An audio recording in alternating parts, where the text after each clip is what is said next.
Hello everyone, আপনাদের সবাইকে আবারও আপনাদের সবচেয়ে প্রিয় চ্যানেল স্টাডি ইন উইনের নতুন আরেকটা ভিডিওতে আমরা জানাই অনেক অনেক স্বাগত। আজকের এই ভিডিওতে আপনাদের মনে যা যা ডাউটস আছে, কোয়েরিস আছে, সব কিছু ইন ডিটেলসে আপনাদের বুঝিয়ে আপনাদের যা যা সমস্যা আপনাদের মনে তৈরি হচ্ছে যে আগামী দিনে কি হতে চলেছে এই ফিক্সড পের কেসটা নিয়ে বিভিন্ন পত্রপত্রিকায় উঠছে। যেমন গতকালকে একটা পেপারে উঠেছে, ত্রিপুরা দর্পণ পেপারে সমস্ত নিয়োগ প্রক্রিয়া স্থগিত রাখার সিদ্ধান্ত হচ্ছে শীঘ্রই। এটা আপনারা বিভিন্ন জায়গায় দেখেছেন, বিভিন্ন হোয়াটসঅ্যাপ গ্রুপে বা বিভিন্ন ইউটিউব চ্যানেলে এই জিনিসটা নিয়ে কভার করেছে। আমরা এই ভিডিওতে আপনাদের বলে দেব এই খবরটার মানে সত্যতা মানে কতটা এটা সত্য, আগামী দিনে গভর্নমেন্ট কি কি করতে পারে যদি আপনারা এমন হয়ে থাকেন যে টেট 1 টেট 2 তারপর প্রি প্রাইমারি টিচার বা ওয়ার্ড সেক্রেটারি বা পোস্ট গ্রাজুয়েট টিচার ইত্যাদি পরীক্ষা কোয়ালিফাই করে আপনার অ্যাপয়েন্টমেন্ট লেটার পাওয়ার জন্য বসে আছেন যে কবে জয়েনিং করবেন। সো আপনাদের মনে একটাই প্রশ্ন, এখন কি এই কেসটা যদি এসএলপি হয়ে যায়, এসএলপি যদি অ্যাকসেপ্ট হয়ে যায় সুপ্রিম কোর্টে, তাহলে কি আমাদের জয়েনিং অনির্দিষ্টকালের জন্য স্থগিত হয়ে যাবে? একটাই আনসার হচ্ছে হতেও পারে, নাও হতে পারে। এখন কি করতে পারে সরকার আপনাদের জন্য, কতটুকু ডিলে করতে পারে? সুপ্রিম কোর্টে যদি এসএলপি ফাইল হয়ে থাকে আগামী দিনে, যেটা বর্তমানে ল ডিপার্টমেন্টে ফাইল আছে যতটুকু আমাদের কাছে খবর, তারপর সেখান থেকে সেটা ক্যাবিনেটে যাবে, ফিনান্স ডিপার্টমেন্ট থেকে ওনারা এক্সপেন্ডিচার কতটুকু হবে হাইকোর্টের অর্ডারটা ইমপ্লিমেন্ট করলে সেটার একটা ওনারা একটা কি বলবো ওভারভিউ চেয়েছেন গভর্নমেন্ট থেকে। ফিনান্স ডিপার্টমেন্ট থেকে রিপ্লাই এলে ল ডিপার্টমেন্ট হয়ে তারপর ক্যাবিনেটে চলে যাবে। ক্যাবিনেট কবে হতে পারে?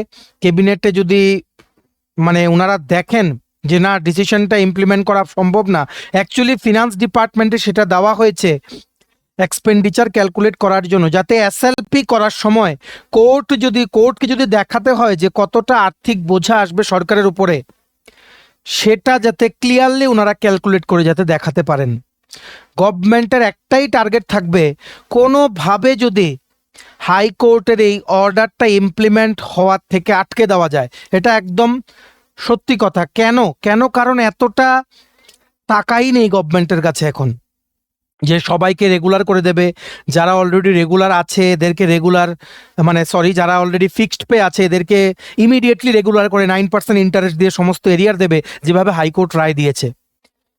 কারণ ত্রিপুরা গভর্নমেন্ট 90:10 রেশিওতে চলে due to lack of resources, special category state.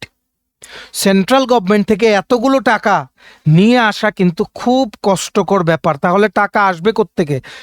তো গভর্নমেন্ট একটাই জিনিস চেষ্টা করবে, সুপ্রিম কোর্টে দেখাতে যে আমরা যদি এই রায়টা ইমপ্লিমেন্ট করি আমাদের আর্থিক দিকে কতটা লোকসান হবে, এই দিকে ওনারা কিন্তু একটা ট্রাই করবেন। আপনারা যারা আমাদের ফিক্সড পে পলিসির ওপরে আগের 2-3টে ভিডিও দেখেছেন, আপনাদের মনে কিন্তু ক্লিয়ার হয়ে যাবে সমস্ত কিছু, যে গভর্নমেন্টের কি কি স্ট্র্যাটেজি হতে পারে। স্ট্র্যাটেজি 1, 2, 3, 4 আমরা কিন্তু অলরেডি কিন্তু বুঝিয়েছি।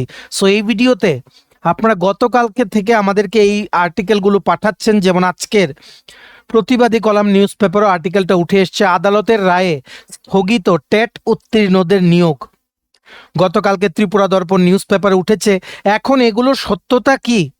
আগামী দিনে কি আর কিছু আসবে না? জেআরবিটি, টেট এগুলো কি আসবে না? স্পেশাল এক্সিকিউটিভ কি আদৌ এটার মধ্যে পড়ে?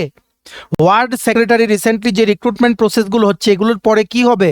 অ্যাসেম্বলি, ত্রিপুরা অ্যাসেম্বলি থেকে যে রিক্রুটমেন্ট অ্যাডটা বেরিয়েছে সেটা কি এখন ফিক্সড পে তো নেই, সেটাও তো ফিক্সড পেতে বেরিয়েছে। এগুলোর ভবিষ্যৎ কি?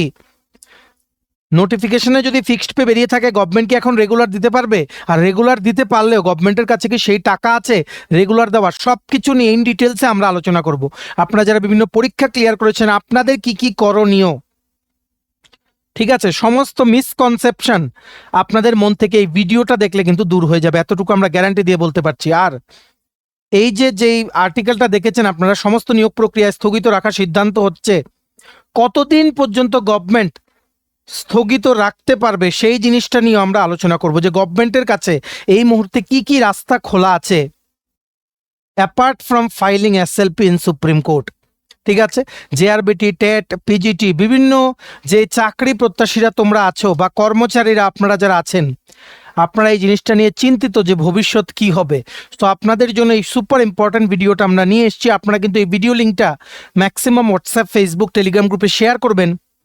খুব কিছু গুরুত্বপূর্ণ বিষয় নিয়ে আমরা আলোচনা করব, এত ডিটেলসে আলোচনা করব, এত ইজিভাবে, গ্যারান্টি দিয়ে বলছি, মনে আপনাদের আর কোনো সন্দেহ থাকবে না এই ভিডিওটা দেখলে। আর আপনারা যারা ফার্স্ট টাইম দেখছেন আমাদের চ্যানেলটা, এক্ষুনি আমাদের channel study in winter subscribe করে সাইডে নোটিফিকেশন বেলটা কিন্তু অবশ্যই আপনারা ক্লিক করে রাখতে ভুলবেন না। ত্রিপুরার সমস্ত চাকরির আপডেট, চাকরির প্রিপারেশন করার জন্য ফ্রি ইউটিউব ক্লাসেস, সরকারি কর্মচারী ও পেনশনারদের update, education update, current affair সব কিছু একটা প্ল্যাটফর্মে অন টাইম আপনারা কিন্তু পেয়ে যাবেন। আমাদের নতুন Telegram channel, WhatsApp group, WhatsApp channel, Facebook page, সব কিছু লিঙ্ক আমরা নিচে ডেসক্রিপশন বক্সে দিয়ে রেখেছি। আপনাদের ইচ্ছে হলে এগুলো ফলো করতে পারেন বা জয়েন করতে পারেন। ওখানে আমরা সমস্ত আপডেট জানালি আমরা শেয়ার করে থাকি। ঠিক আছে, আচ্ছা, কুইকলি বলে দেই তোমাদের চাকরি প্রত্যাশীদের জন্য ত্রিপুরার আসন্ন সমস্ত সরকারি চাকরির লিখিত পরীক্ষা বা ইন্টারভিউর প্রিপারেশন করার জন্য ইংলিশ বাংলা দুটো ভার্সনে বিভিন্ন পরীক্ষার syllabus wise complete updated full syllabus, complete notes আমাদের কাছে তোমরা পেয়ে যাবে। যেই নোটসগুলো পড়লে তোমাদের পরীক্ষায় অবশ্যই ভালো ফলাফল তোমরা কিন্তু করতে পারবে। কোন কোন পরীক্ষার নোটস আছে? For example, TRBT, STGT, social science বা আর্টস, ওয়ার্ড সেক্রেটারি, জেল পুলিশের jail warder, assembly group C group D, JRBT two group C group D, forester forest guard, Tripura police sub inspector constable, TPSC stenographer, prelims ও mains, combined for youth organiser excise sub inspector, senior computer assistant, Tripura হাইকোর্টের LDC PA group D পরীক্ষা, youth affairs and sports ডিপার্টমেন্টের junior PI, তারপর তোমাদের যেমন SSC GD constable, MTS, RRB, NTPC group D, software, TRLM সহ বিভিন্ন আসন্ন চাকরির পরীক্ষার কমপ্লিট একদম ফুল সিলেবাস আপডেটেড নোটস আমাদের কাছে তোমরা পেয়ে যাবে। সো তোমরা যদি আমাদের থেকে নিয়ে নোটসগুলো পড়তে চাও এবং তোমাদের প্রিপারেশন বুস্ট করতে চাও, এক্ষুনি তোমরা আমাদের সাথে কল বা হোয়াটসঅ্যাপের মাধ্যমে যোগাযোগ করে নিতে পারো। আমাদের কন্ট্যাক্ট নাম্বার হচ্ছে 6033157164। আবার বলে রাখছি 6033157164। আমাদের কন্ট্যাক্ট নাম্বারটা প্রত্যেকটা স্লাইডের উপরে দেওয়া আছে ফর ইউর কনভিনিয়েন্স। এইবার আমরা একে একে রিয়েল সিনারিওগুলো নিয়ে আলোচনা করব। আপনারা যারা গতকালকে থেকে বিভিন্ন জায়গায় এই নিউজ পেপারের আর্টিকেলটা নিয়ে, ত্রিপুরা দর্পণ নামক নিউজ পেপারের আর্টিকেলটা নিয়ে যা যা শুনেছেন, এগুলো কি সত্যি হতে পারে? আর এখন গভর্নমেন্ট কি কি করতে পারে? ম্যাক্সিমাম ক্যান্ডিডেটসদের জন্য যদি খারাপ হয়, ওয়ার্স্ট সিনারিও কি কি হতে পারে, বা ভালো দিকে হলেও ভালো কতটুকু হতে পারে? কারণ এখন চরম সংকটের একটা পরিস্থিতি হয়ে আছে। একে তো হাইকোর্টের রায়ে যদি গভর্নমেন্ট যদি ইমপ্লিমেন্ট করতে যায়, গভর্নমেন্টের কাছে টাকা নেই। গভর্নমেন্ট এখন চেষ্টা করবে সুপ্রিম কোর্টে যাওয়ার। সুপ্রিম কোর্টে যতদিন যাবে ততদিন ফিক্সড পের বেসিসে কোনো নিয়োগ বা কাউকে কিন্তু জয়েনিং করানো যাবে না ত্রিপুরায়। জয়েনিং করালে ফিক্সড পে বেসিসে যে নোটিফিকেশনগুলো বেরিয়েছিল সেগুলোতে সিলেক্টেড ক্যান্ডিডেটসদেরকে এখন রেগুলারে জয়েন করাতে হবে। সেটাতে কিন্তু কোনো বাধা নেই, কিন্তু রেগুলারে জয়েন করাতে গেলে প্রচুর টাকার দরকার, কারণ দিয়ে দিতে হবে অ্যানুয়াল ইনক্রিমেন্ট 3% দিতে হবে। সো আদৌ কি টাকা আছে কিনা? নেই। শর্ট আনসার ইজ নেই। যেটা কিছুদিন আগে আমরা আপনাদের বলেছিলাম যে প্রতিবাদী কলাম নিউজ পেপারে কিন্তু সেই জিনিসটা কভার করা হয়েছিল যে সেন্ট্রাল গভর্নমেন্ট থেকে এত এত কোটি টাকা হঠাৎ করে নিয়ে আসা কিন্তু পসিবল না। সো এখন চরম একটা কি বলবো, একটা অনিশ্চয়তার মধ্যে কিন্তু ভুগছে যেমন কর্মচারীরা তেমন কিন্তু চাকরি প্রত্যাশীরা। এই জায়গায় আমরা আপনাদের বলে দেই, সবচেয়ে প্রথম আমরা বলে দেই, যারা আপনারা TET 1, TET 2, PGT, word secretary, pre primary teacher যারা ক্লিয়ার করে আছেন, আপনাদের কি কি হতে পারে। ঠিক আছে, সবার জিনিসটা আমরা কভার করব। এত রিয়েলিস্টিক ডিসকাশন কিন্তু আপনারা কোনোখানে পাবেন না। ঠিক আছে, প্রথম আপনাদের একটা মিসকনসেপশন কিন্তু ক্লিয়ার করতে হবে। নাম্বার 1 মিসকনসেপশন হচ্ছে যে আপনাদের যখন যেমন পিজিটি, টেট 1, টেট 2 সেগুলো বেরিয়েছিল ফিক্সড পে বলে, এখন রেগুলারে কি করে জয়েন করাবে? এমন কিচ্ছু নেই। গভর্নমেন্ট কিন্তু আপনাদেরকে রেগুলার মোডে কিন্তু অ্যাপয়েন্টমেন্ট এখন থেকে আপনাদের করাতে পারেন। ঠিক আছে, যদি করায় সেটাতে লিগেলি কোনো কমপ্লিকেশন আসবে না, এই জিনিসটা আপনারা কিন্তু মাথায় ঢুকিয়ে নিন, ঠিক আছে?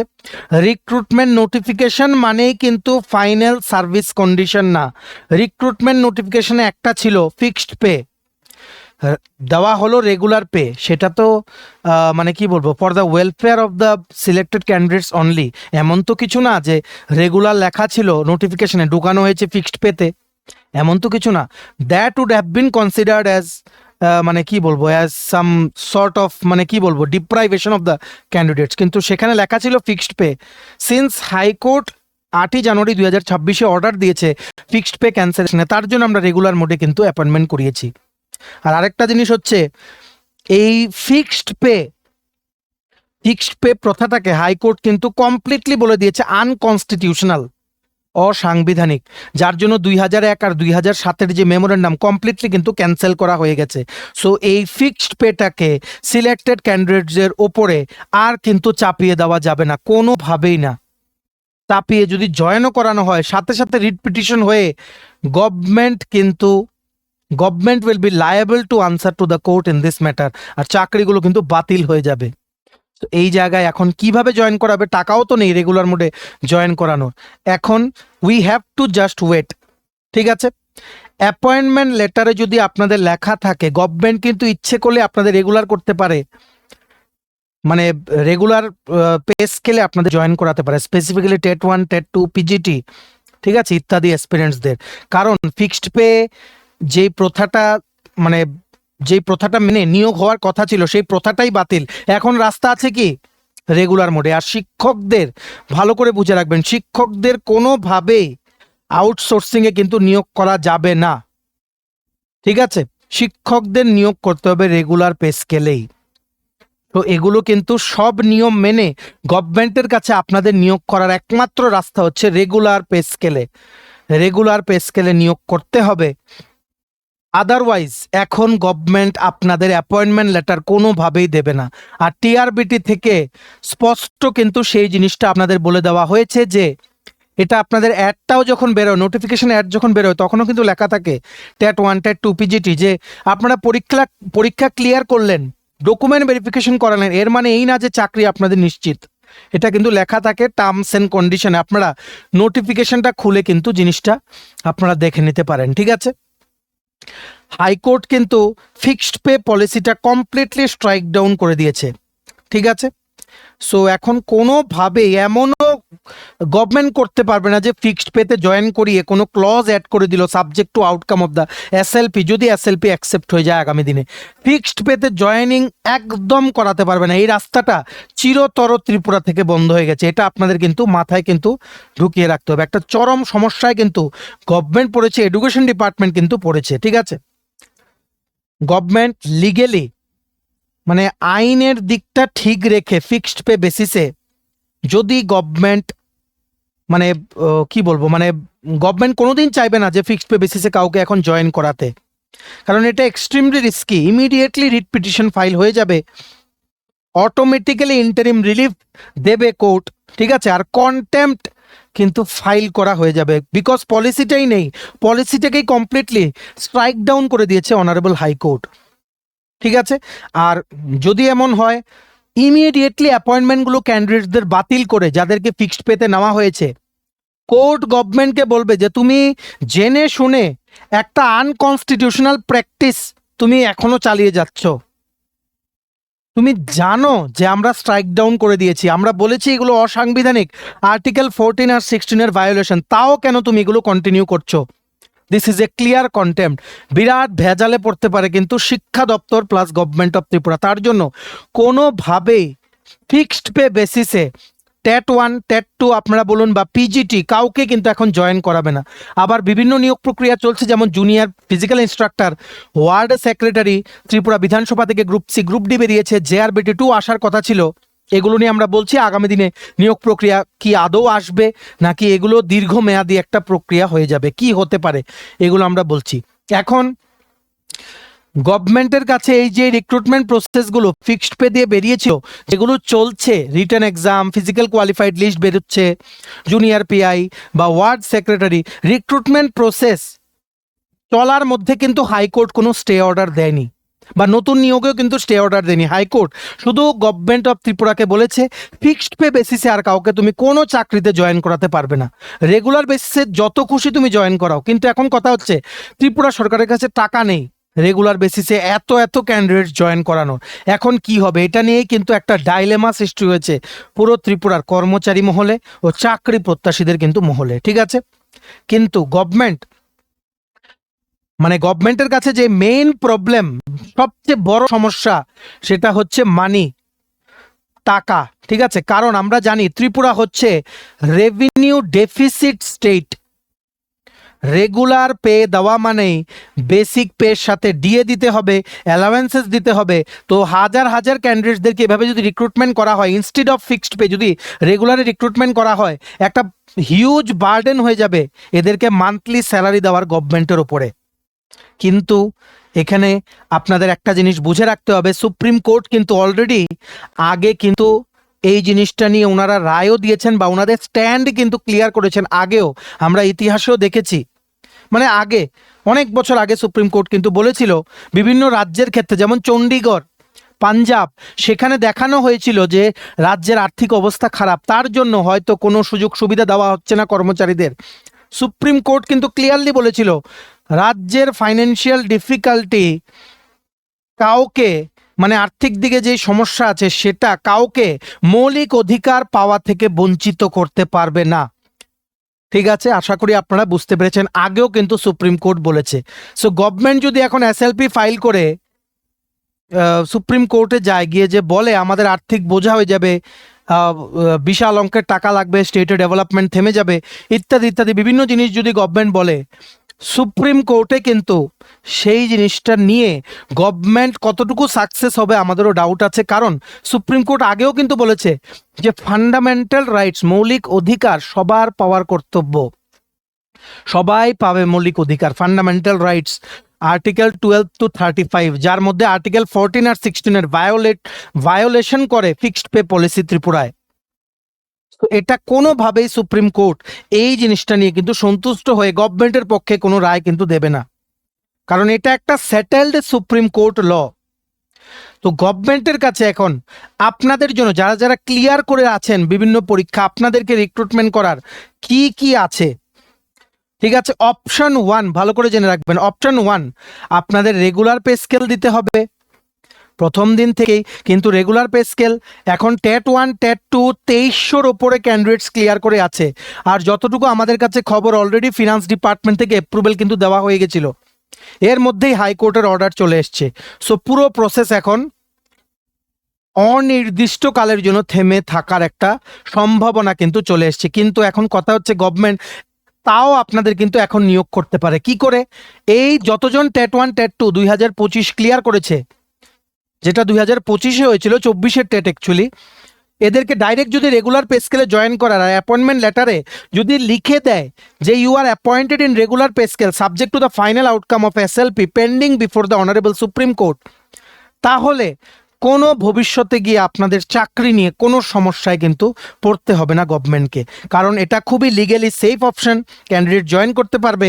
আর গভর্নমেন্ট আশাবাদী এই জিনিসটা নিয়ে যে সুপ্রিম কোর্টে যদি এসএলপিটা দাখিলও হয়, এরিয়ার দেওয়ার ব্যাপারটা, ইন্টারেস্ট দেওয়ার ব্যাপারটা, এই জিনিসগুলোর দিকে অ্যাটলিস্ট গভর্নমেন্টকে কিন্তু কিছুটা হলেও সুপ্রিম কোর্ট রিলিফ দেবে।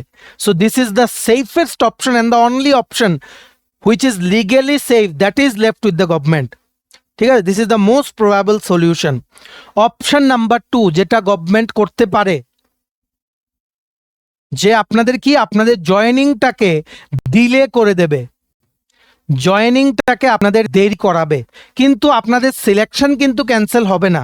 আপনারা ক্লিয়ার করে আছেন, জয়েনিংটাকে ওনারা দেরি করাবে। রেজাল্ট ডিক্লেয়ার হয়ে গেছে, এখন পিজিটি পোস্ট গ্রাজুয়েট টিচারেরও ভেরিফিকেশন হচ্ছে, হয়তো আজকেই ভেরিফিকেশন টিআরবিটি অফিসে। কিন্তু অ্যাপয়েন্টমেন্ট লেটার ইস্যু করবেন না, অ্যাপয়েন্টমেন্ট লেটার ইস্যু করবেন না, কিন্তু কিছু সময়ের জন্য রিজন ওনারা দেখাবেন, awaiting legal clarity from supreme court. যে আমরা আইনের যে জটিলতার ব্যাপারে কিছু ক্লিয়ারিফিকেশন সুপ্রিম কোর্টের রিপ্লাই, এই ক্লিয়ারিফিকেশন পেতে সুপ্রিম কোর্টের রিপ্লাইয়ের জন্য আমরা ওয়েট করছি।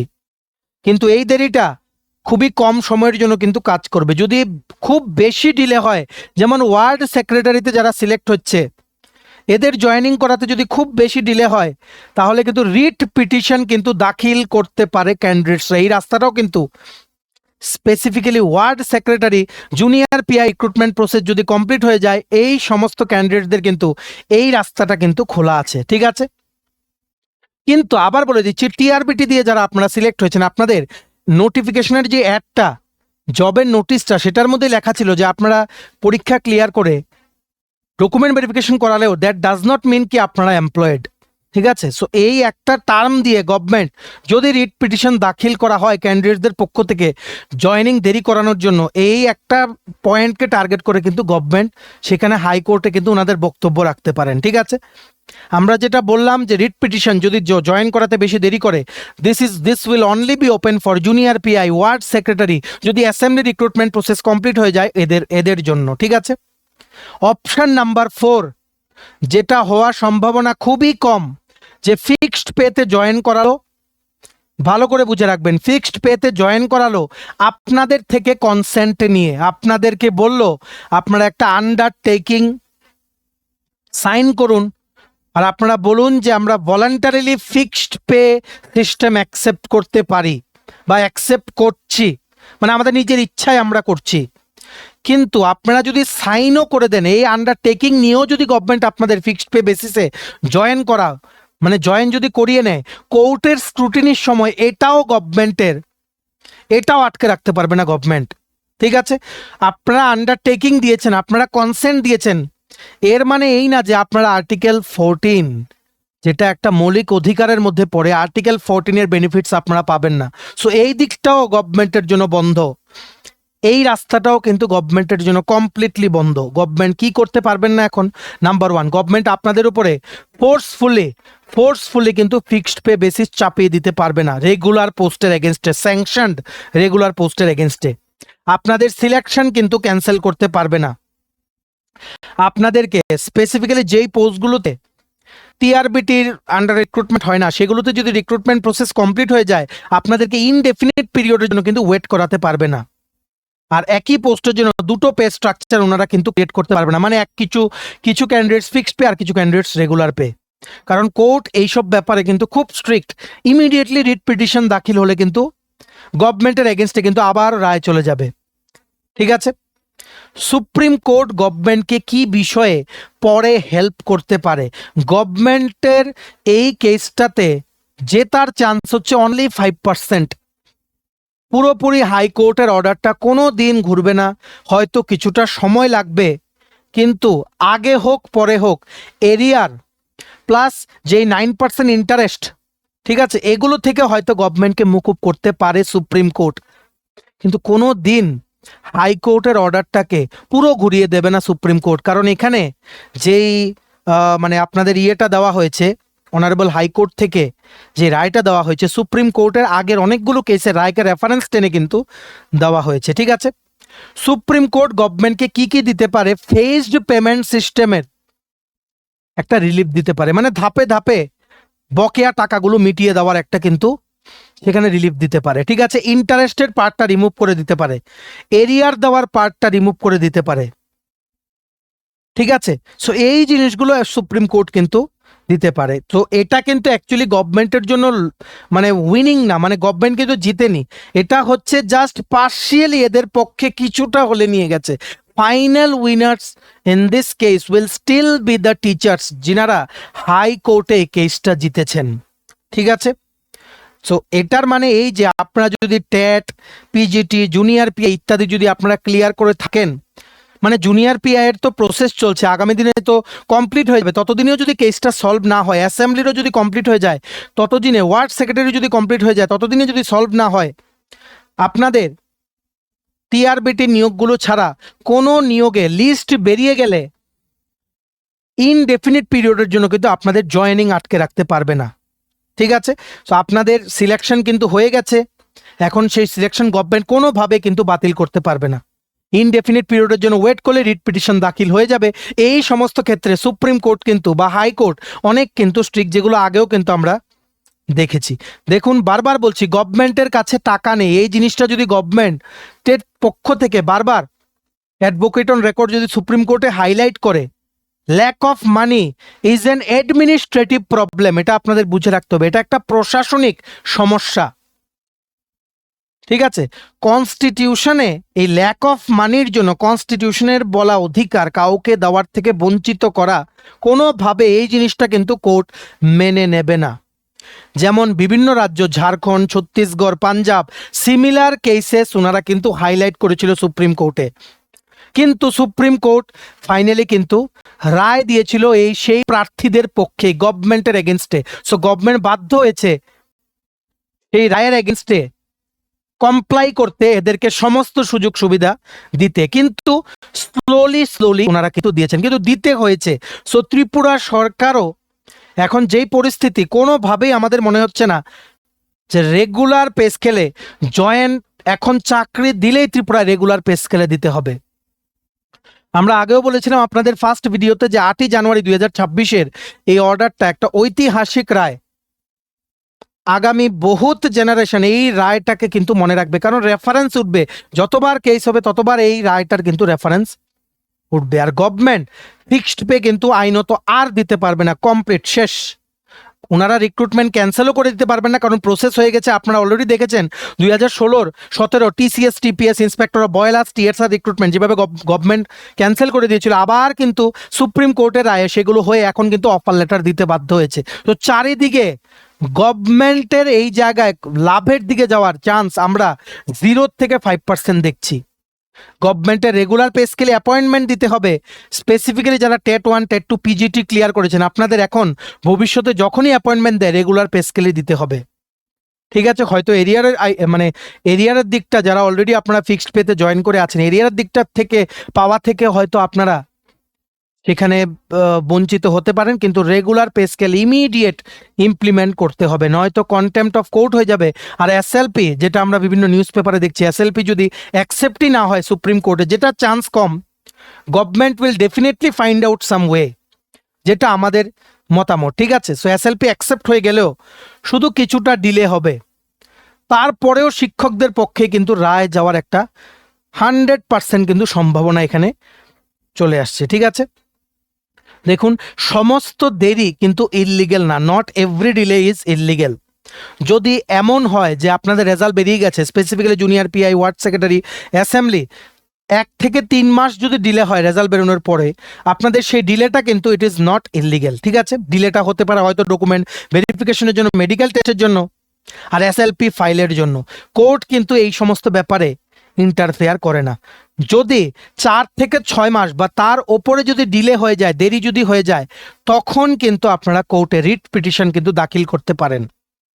ঠিক আছে, আপনারা একটা জিনিস মাথায় রাখবেন, যারাই আপনারা ওয়ার্ড সেক্রেটারি, জুনিয়র পিআই ইত্যাদি পরীক্ষা বা টেট 1 টেট 2 ক্লিয়ার করেছেন, আপনারা রেগুলার কিন্তু রিপ্রেজেন্টেশন জমা দেবেন গভর্নমেন্টের অফিসিয়ালসদের কাছে, সেটার একটা রিসিপ্ট কপি আপনাদের কাছে কিন্তু রাখবেন, ফিউচারে আপনাদের কিন্তু সেটা কাজে লাগবে। যেমন টিআরবিটি, জেআরবিটি বা কনসার্ন অথরিটি বা রিক্রুটমেন্ট বোর্ডের কাছে, এডুকেশন ডিপার্টমেন্ট, আইন দপ্তরের কাছে একটা কপি দেবেন আপনাদের রিপ্রেজেন্টেশন, যেখানে লেখা থাকবে আমাদের অ্যাপয়েন্টমেন্ট লেটার খুব তাড়াতাড়ি দিন, জয়েনিংয়ের টাইমলাইনটা কবে জয়েনিং হতে পারে সেটার ব্যাপারে একটা ক্লিয়ারিফিকেশন দিন। এটা একটা অফিসিয়াল রেকর্ড থাকলো, যেটা পরে আপনাদের যদি সময় মতো জয়েনিং না হয়, কোর্টে এই জিনিসগুলো আপনারা কিন্তু প্রডিউস করতে পারবেন। আপনারা আরটিআইও করতে পারেন যে আপনাদের জয়েনিংয়ের ফাইল মুভমেন্টটা কোথায় আছে।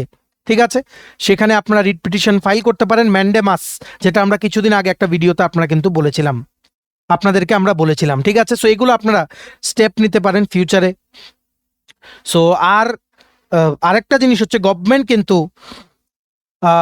আপনাদেরকে কোনোভাবেই ফোর্সফুলি ফিক্সড পেতে জয়েন করাতে পারবে না, করলেও আপনাদের আন্ডারটেকিং নিয়ে করালেও সেটা কোর্ট কিন্তু বাতিল করে দেবে। আর ক্যান্ডিডেটসরা কি গভর্নমেন্টকে রেগুলার পেতে জয়েন করানোর জন্য ফোর্স করতে পারে?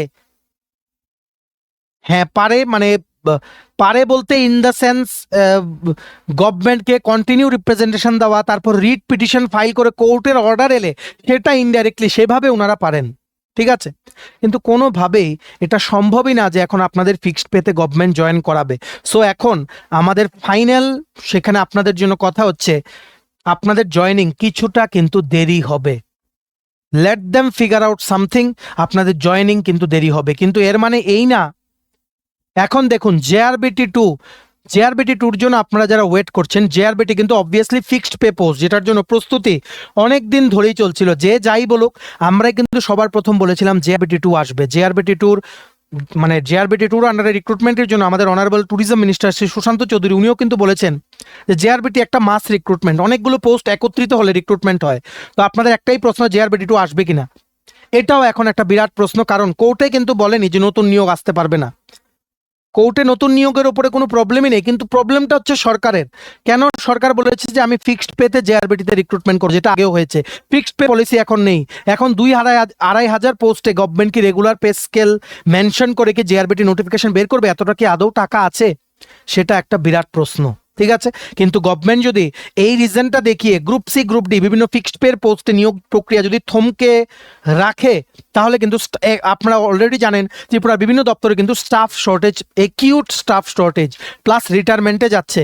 একটা সময়ে কিন্তু এই জিনিসটা একটা বিরাট প্রবলেম হয়ে কিন্তু দাঁড়াবে, ক্যান্ডিডেটসদের উপর এফেক্ট পড়তে পারে, সেখানে মাস প্রোটেস্ট কিন্তু হতে পারে। সো গভর্নমেন্টের যত তাড়াতাড়ি সম্ভব এই বিষয়টা নিয়ে কিন্তু মানে সলিউশন, একটা পার্মানেন্ট একটা সলিউশন আনা জরুরি। না হলে ত্রিপুরার যে ভবিষ্যতে যে নিয়োগগুলো সেগুলো কিন্তু অনির্দিষ্টকালের জন্য কিন্তু থমকে যেতে পারে, only because of this fixed pay policy and lack of money of the government to immediately provide regular pay scale to all the selected candidates by in the future recruitments. ঠিক আছে।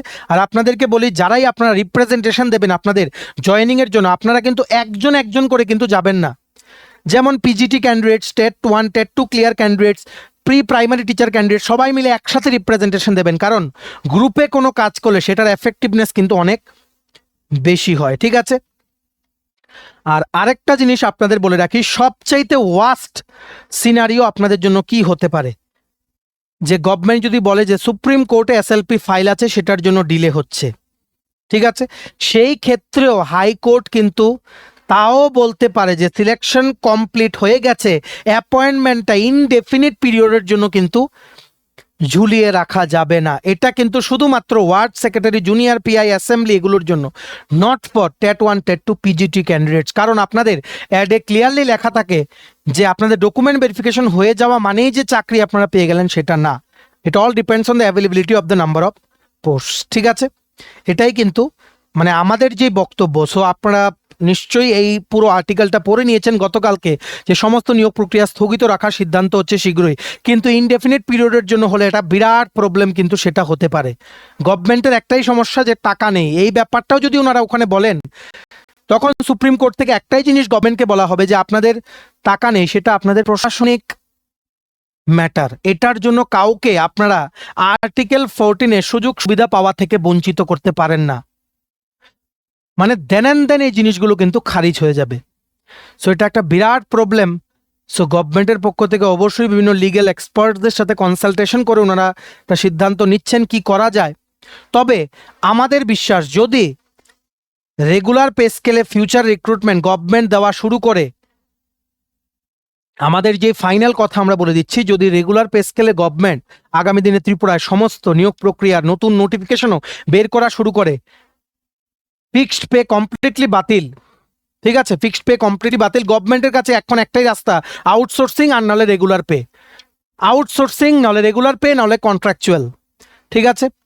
সো এগুলো বাদ দিয়ে regular pay স্কেলে government যদি join করাতে চায়, তাহলে ত্রিপুরায় চাকরির সংখ্যা অনেকটা কিন্তু কমে যাবে, অনেকটা কমে যাবে, যেটা আগামী দিনের যারা তোমরা চাকরি প্রত্যাশী আছো তোমাদের জন্য একটা চিন্তার বিষয় হয়ে কিন্তু দাঁড়াবে। এই রায় কার্যকরী করা গভর্নমেন্টের কর্তব্য, কারণ মৌলিক অধিকার থেকে বঞ্চনা দেওয়ার কোনো গভর্নমেন্টেরই কিন্তু সেখানে অধিকার নেই, যেটা high court, honourable high court of Tripura ওনাদের রায়ে কিন্তু অলরেডি কিন্তু বলেছেন, ঠিক আছে।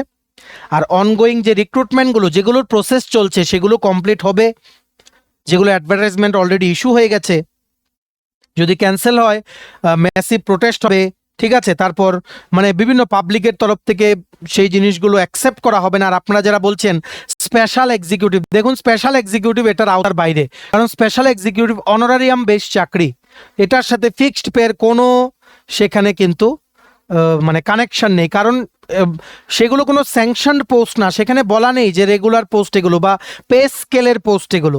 সিম্পলি বলা আছে 3 বছরের জন্য এগুলো কন্ট্রাকচুয়াল পোস্ট, যেগুলো নাকি অনারারিয়াম বেসড। সো স্পেশাল এক্সিকিউটিভের ব্যাপারটা সেখানে আসছেই না, ঠিক আছে। আর আগামী ক্যাবিনেট মিটিং, মন্ত্রিসভার বৈঠক অন্তত আজকে নেই বা আগামীকালকে নেই, যখনই হবে আমরা আপনাদের জানিয়ে দেব। সো আগামী মন্ত্রিসভার বৈঠকে ফিক্সড পেটা নিয়ে আলোচনা হওয়ার সম্ভাবনা কিন্তু প্রবল, ঠিক আছে। দেখতে পাচ্ছেন স্থির বেতন ইস্যুতে মহা ফাপড়ে সরকার, হাইকোর্টের নির্দেশে বকেয়া মিটিয়ে দিতে গিয়ে তীব্র অর্থ সংকটের আশঙ্কা, সুপ্রিম কোর্টের যাবার প্রশ্নে বিবেচনা শুরু রাজ্য প্রশাসনে, কেন্দ্রীয় নেতৃত্বের মতামত নিতে দিল্লি ছুটে গেলেন মুখ্যমন্ত্রী। এটাই কিন্তু গতকালকে ত্রিপুরা দর্পণ নিউজ পেপারে কিন্তু উঠেছে গতকালকে নিউজ পেপারে। আর আচ্ছা, নেক্সট স্লাইডে আমরা বাকি জিনিসগুলো আপনাদের বলে দিচ্ছি। আর আজকের প্রতিবাদী কলাম নিউজ পেপারে, ভেরি রেপুটেড নিউজ পেপার, এটাই কিন্তু উঠে এসছে আদালতের রায়ে স্থগিত টেট উত্তীর্ণদের নিয়োগ। রাজ্যের শিক্ষা দপ্তর সূত্রে জানা গেছে, সম্প্রতি রাজ্যের অর্থ দপ্তরে বিদ্যালয় শিক্ষা দপ্তরকে টেট উত্তীর্ণদের মধ্য থেকে 2319 জন শিক্ষককে স্থির বেতনে নিয়োগের আর্থিক অনুমোদন দিয়েছিল। সব প্রস্তুতি সম্পন্ন, ফাইল প্রায় শেষ পর্যায়ে। ঠিক সেই মুহূর্তেই হাইকোর্টের রায়ে পুরো নিয়োগ প্রক্রিয়া কার্যত ভেস্তে যায়। মহাকরণ সূত্রে খবর, এই রায়ের পর আমলাকুরদের পরামর্শ মেনে রাজ্য সরকার খুব শীঘ্রই সমস্ত দপ্তরে সরাসরি সরকারি নিয়োগ প্রক্রিয়া স্থগিত রাখার সিদ্ধান্ত নিতে চলেছে। আজকের প্রতিবাদী কলাম নিউজ পেপারে কিন্তু উঠেছে। তারপর আমলাকুল যে পথ দেখিয়েছে সেটি হলো আউটসোর্সিং। রাজ্য সরকারকে আমলাকুলের যুক্তিও স্পষ্ট, আউটসোর্সিং এ স্থির বেতনের থেকেও অনেক কম বেতনে কর্মী নিয়োগ সম্ভব। এর সাথে ওই সকল আউটসোর্সিং কর্মচারীদের প্রতি রাজ্য সরকারের সরকারি কর্মচারীদের মতো কোনো দায়বদ্ধতা থাকবে না। এছাড়া আউটসোর্সিং মারফত নিয়োগ করা হলে উচ্চ আদালতে আইনি জটিলতায় পড়ার কোনো ধরনের সম্ভাবনা নেই, ফলে প্রশাসনিকভাবে দায় এড়ানো সহজ হবে। কিন্তু প্রশ্ন উঠেছে, এটাই কি কর্মসংস্থানের একমাত্র বিপ্লব? রাজ্যের যুব সমাজকে এবার থেকে শুধু চুক্তিভিত্তিক অস্থায়ী কম বেতনের কাজেই সীমাবদ্ধ থাকবে? এবং রাজ্য সরকারের এই হেন সিদ্ধান্তে সবচেয়ে বড় বিপাকে পড়তে হবে বিদ্যালয় শিক্ষা দপ্তরকে, কারণ অন্যান্য দপ্তরে আউটসোর্সিং সম্ভব হলেও শিক্ষক নিয়োগে সেই পথ কার্যত বন্ধ। জাতীয় শিক্ষা আইন, আরটিই ও এনসিটি গাইডলাইন অনুযায়ী শিক্ষক নিয়োগে টেট পরীক্ষার মাধ্যমেই করতে হবে। চুক্তিভিত্তিক বা আউটসোর্সিং পদ্ধতিতে শিক্ষক নিয়োগ আইনসম্মত নয়, ঠিক আছে। আপনারা বুঝতে পেরেছেন, এটা আজকের নিউজ পেপার। ডেইলি কোনো না কোনো নিউজ পেপারে কিন্তু উঠছে, ঠিক আছে। ভবিষ্যৎ কি হবে এগুলোর আশা করি আপনারা এই ডিসকাশনগুলোতে কিন্তু বুঝতে পেরেছেন। আপনাদের জয়েনিং কিছুটা ডিলে হতে পারে, আর আপকামিং যে রিক্রুটমেন্টগুলো সেগুলো নোটিফিকেশন আসতে কিছুটা দেরি করতে পারে কিন্তু গভর্নমেন্ট। সো গভর্নমেন্টের কাছে এখন কি রাস্তা খোলা, যে যেই পেন্ডিং রিক্রুটমেন্টগুলো চলছে সেগুলো রিক্রুটমেন্ট প্রসেস কমপ্লিট করিয়ে সিলেকশন লিস্টটা ওনারা কিন্তু বের করতে পারেন। কিন্তু ওনারা আদৌ কি ফাইনাল মেরিট লিস্ট এত তাড়াতাড়ি বের করবেন? করলেও তো বেশি দেরি করালে, জয়েনিং করাতে দেরি করালে, একটা ম্যান্ডেমাস যদি রিট পিটিশন ফাইল করা হয়ে যায় হাইকোর্টে, কোর্ট থেকে কিন্তু ক্যান্ডিডেটসদের পক্ষে কিন্তু রায় দেবে। একটা চরম অনিশ্চয়তার মধ্যে পড়েছে সব কিছু জিনিস, ঠিক আছে। আর গভর্নমেন্টের আপনারা যদি বলেন যে নতুন রিক্রুটমেন্ট নোটিফিকেশন আসবে কিনা, নতুন চাকরির নোটিশ আসবে কিনা, এখানেই কিন্তু যেই জিনিসগুলো সব চেঞ্জ হয়ে যায়। সেখানে আমরা বলে দিচ্ছি, নতুন চাকরি group C group D specifically fixed pay পোস্টে আগামী টেট পরীক্ষা বা আগামী পিজিটি পরীক্ষা এগুলো নোটিফিকেশন আসতে কিছুটা কিন্তু দেরি হতে পারে। নেক্সট 2 থেকে 4 মাস একটু কিন্তু দেরি হতে পারে, স্পেশালি ফর জিআরবিটি 2 বা টেট, যেই নেক্সট যে টেটটা হবে 2026-এ সেটা। আর যেই সমস্ত চাকরিগুলো আগে ফিক্সড পে ডেজিগনেশনে বেরোতো সেই সমস্ত চাকরিগুলো, ঠিক আছে। কারণ গভর্নমেন্টের আবার এখন রিক্রুটমেন্টের যে ফ্রেমওয়ার্কটা, পলিসিটাকে সেটা রিডিজাইন করতে হবে। কারণ আগের যে ফিক্সড পে পলিসির যেই রিক্রুটমেন্ট পলিসির মধ্যে যেই মানে ওয়ার্ডিংসগুলো ছিল, ভাষাগুলো ছিল, সেগুলো এখন লিগেলি কমপ্লিটলি আনসেফ কিন্তু হয়ে গেছে, ঠিক আছে। নতুন নোটিফিকেশন এলেও হয়তো পোস্টের সংখ্যা গভর্নমেন্ট অনেক কমিয়ে দেবে, কারণ রেগুলার পে স্কেলেই দিতে হবে চাকরি। রেগুলার পে স্কেলে দিলে এত ক্যান্ডিডেটদের যে দায়ভার সরকারের নেওয়ার জন্য টাকার সমস্যা, সেটাই কিন্তু একটা মেইন প্রবলেম হয়ে দাঁড়াবে গভর্নমেন্টের, ঠিক আছে। এতটা বড় সমস্যা এখন একটা আছে ত্রিপুরায়, যেটার থেকে যত তাড়াতাড়ি বেরোনো পসিবল ততই কিন্তু ডিলে হবে এই জিনিসটা। কারণ কোনো লিগ্যাল ক্লিয়ারিটি নিতে গেলেই সুপ্রিম কোর্টে অ্যাপ্রোচ করবে গভর্নমেন্ট। সেই জায়গায় কতটা ডিলে হবে, কতটা আর্থিক যে লোকসানের সম্মুখীন হতে হবে কর্মচারীদের, বা কতটা যে চাকরি প্রত্যাশীদের নতুন নোটিফিকেশনের জন্য ওয়েট করতে হবে, সেটা কিন্তু এখনই বলা কিন্তু মুশকিল। কি হতে পারে গভর্নমেন্টের কাছে, কি কি রাস্তা খোলা, সব কিছু আশা করি আপনাদের আমরা বুঝিয়ে দিলাম। ঠিক আছে, কোনো রিক্রুটমেন্ট নোটিফিকেশন ক্যান্সেল হবে না, যেগুলো আছে সেগুলো চলবে, কিন্তু গভর্নমেন্ট এখন ফিক্সড পেতে আপনাদের জয়েন করাতে পারবে না। ফিউচার যে রিক্রুটমেন্টগুলো, যেমন JRBT2 একটা মাস রিক্রুটমেন্ট, বড় রিক্রুটমেন্ট আসার কথা ছিল, সেটা যদি আসেও দেরি হবে, কিন্তু পোস্টের সংখ্যা কমে যাবে যদি রেগুলার পে স্কেলে গভর্নমেন্ট দিতে চায়। ঠিক আছে, এগুলোই হচ্ছে আমাদের ফাইনাল যেই বক্তব্য। আর যারা আপনারা বিভিন্ন পরীক্ষা ক্লিয়ার করে আছেন, আশা করি আপনারা বুঝতে পেরেছেন, আপনাদের জয়েনিং করাতে গেলে গভর্নমেন্টের কাছে একদম রেগুলার পে স্কেল ছাড়া, স্পেসিফিক্যালি শিক্ষকেরা রেগুলার পে স্কেল ছাড়া আপনাদের আর এখন গভর্নমেন্ট জয়েন করাতে পারবেন না। স্পেসিফিক্যালি স্যাংশন পোস্ট আপনাদেরগুলো, এগুলো যেগুলো ফিক্সড পে সেগুলো তো sanction post, regular pay scale তো এগুলো। সো এটাই হচ্ছে বক্তব্য। এখন বিরাট একটা সমস্যা পুরো ত্রিপুরায় সৃষ্টি হয়েছে চাকরি নিয়ে, নিয়োগ নিয়ে, কর্মচারী নিয়ে। সো আমরা আশা করছি গভর্নমেন্ট এই জিনিসগুলো নিয়ে ওনাদের যে স্টেপ, সেটার ব্যাপারে পাবলিককে খুব তাড়াতাড়ি কিন্তু অবগত করবেন। এই সংক্রান্ত কোনো আপডেট পেলে আমরা আপনাদের জানিয়ে দেবো। আপনারা কিন্তু প্লিজ আমাদের এই চ্যানেল স্টাডি ইন উইনটা কিন্তু সাবস্ক্রাইব করে সাইডে নোটিফিকেশন বেলটা অবশ্যই আপনারা কিন্তু ক্লিক করে রাখতে ভুলবেন না। ঠিক আছে, আশা করি আপনারা বুঝতে পেরেছেন। কালকে থেকে আপনাদের মনে যে যে ডাইলেমা সৃষ্টি হচ্ছিল, আশা করি পুরো জিনিসটা আমরা আপনাদের কিন্তু ক্লিয়ার করে দিতে পেরেছি। যদি গভর্নমেন্ট নতুন নোটিফিকেশন না আনে, গ্রুপ সি গ্রুপ ডি কর্মচারী নিয়োগের জন্য যেগুলো আগে ফিক্সড পে দিয়ে বেরোতো, সেগুলো টাকার ক্রাইসিস বলেও যদি গভর্নমেন্ট সেই নোটিফিকেশনগুলো মানে আনতে দেরি করে, তাহলে কিন্তু একটা সময় আসবে মাস প্রোটেস্ট কিন্তু হবে, সেই জায়গায় কিন্তু বিপাকে পড়তে হতে পারে। সো এই জায়গায় আমরা বলছি গভর্নমেন্টের প্রবাবল যে স্টেপটা হতে পারে, যে এখন গভর্নমেন্টের কাছে ফিক্সড পে রাস্তা বন্ধ, গভর্নমেন্ট হয়তো কিছু ক্যান্ডিডেটস আউটসোর্সিং এর মাধ্যমে রিক্রুটমেন্ট করবে, আর কিছু ক্যান্ডিডেটসদেরকে রিক্রুটমেন্ট করার জন্য রেগুলার পে স্কেল দেবে। সবে রেগুলার পে স্কেলে নিয়োগের সংখ্যা অনেক কমে যাবে। সো আলটিমেটলি লসের সম্মুখীন কিন্তু হতে হবে সমস্ত চাকরি প্রত্যাশীদের ত্রিপুরা। এটাই আমাদের আলটিমেট যে বক্তব্য সেটা। ঠিক আছে, চলুন ভিডিওটা এতটুকু দেখে থাকলে থ্যাঙ্কস ফর ওয়াচিং। আর ভালো লাগলে অবশ্যই লাইক করে দেবেন, ম্যাক্সিমাম শেয়ার করবেন ভিডিওটা। সমস্ত চাকরি প্রত্যাশী কর্মচারীরা, আপনাদের কলিগস, রিলেটিভস, ফ্রেন্ডসরা সবাই যাতে আমাদের এই ভিডিও দেখে এই পুরো ব্যাপারটার কনসেপ্ট সবার মাথায় যাতে ক্লিয়ার হয়ে যায়। ঠিক আছে, আর তোমরা যারা চাকরি প্রত্যাশী আছো, বিভিন্ন চাকরির জন্য প্রিপারেশন নিচ্ছ, তোমাদের লাগবে নোটস পেতে বিভিন্ন পরীক্ষার, তোমরা এক্ষুনি আমাদের সাথে কল বা হোয়াটসঅ্যাপের মাধ্যমে যোগাযোগ করে নিতে পারো। আমাদের কন্ট্যাক্ট নাম্বার হচ্ছে 6033157164। ভিডিওটা ভালো লাগলে অবশ্যই লাইক করে দিও, আর চ্যানেলটা অবশ্যই সাবস্ক্রাইব করে দিও। এভাবেই ত্রিপুরার সমস্ত চাকরির আপডেট একটা প্ল্যাটফর্মে অন টাইম তোমরা কিন্তু পেয়ে যাবে। আমাদের নতুন Telegram channel, WhatsApp group, WhatsApp channel, Facebook page, সব কিছু লিঙ্ক আমরা নিচে ডিসক্রিপশন বক্সে দিয়ে রেখেছি। আপনাদের চলে এগুলো ফলো করতে পারেন বা জয়েন করতে পারেন, ওখানে আমরা সমস্ত আপডেট জানালি আমরা শেয়ার করে থাকি। ঠিক আছে, চলুন সবাই ভালো থাকবেন, take care, bye bye and have a nice day.